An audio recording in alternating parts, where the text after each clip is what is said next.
LPU ప్లేస్మెంట్ల రికార్డులు సృష్టిస్తోంది. Final year student 2.5 కోట్ల ప్యాకేజ్ పొందుతున్నారు. 1700 మందికి పైగా ఎల్పియు స్టూడెంట్స్ 10 లక్షల నుంచి 2.5 కోట్ల ప్యాకేజెస్ పొందారు. విద్యా విప్లవం ప్రారంభమైంది లవ్లీ ప్రొఫెషనల్ యూనివర్సిటీలో. ప్రశాంతమైన నెల్లూరులో ఫ్యాక్షన్ రాజకీయాలకు టీడీపీ నాయకులు తెరలేపారంటూ ఫైర్ అయ్యారు మాజీ మంత్రి అనిల్ కుమార్ యాదవ్.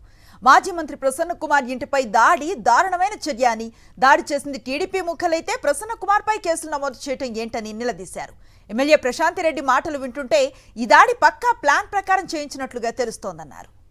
శాసనసభ్యురాలు ప్రశాంతమ్మ గారి నిన్నటి నుంచి చూస్తే ఆమె ఏమేం మాట్లాడిందన్న దాంట్లో 3-4 టీవీ ఛానళ్లు ఒక్కొక్క టైమింగ్స్ లో ఇచ్చింది. ఏమని ఇచ్చింది?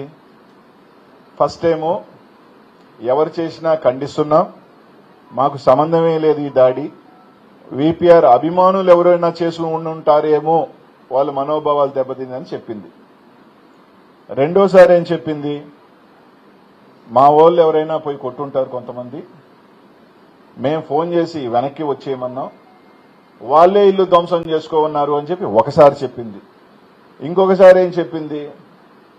ఇట్లా ఒకటికి ఇంకొకసారి మేమే ఫోన్ చేశాం రమ్మని, పోలీసులను రమ్మన్నాం, తగిన శాస్తని ఒకసారి, ఇలా ఆమె మాటలలోనే మేమే పంపించాం, మేమే దాడి చేయించాం అనే దాంట్లో స్పష్టంగా ఆమె మాటల్లో ఉంది. ఇంకొకటి కూడా చెప్పింది, ఒక పత్రిక విలేకరు, ఏ ప్రెస్ నాకు తెలియదు కానీ, మీరు వెళ్లే టైంకి ప్రసన్న కుమార్ రెడ్డి గారు లేరు అంటే ఏమో ఇన్ఫర్మేషన్ వచ్చి బయటికి వెళ్లిపోయాడు అని చెప్పింది. అంటే దానికి అర్థం ఏంటి?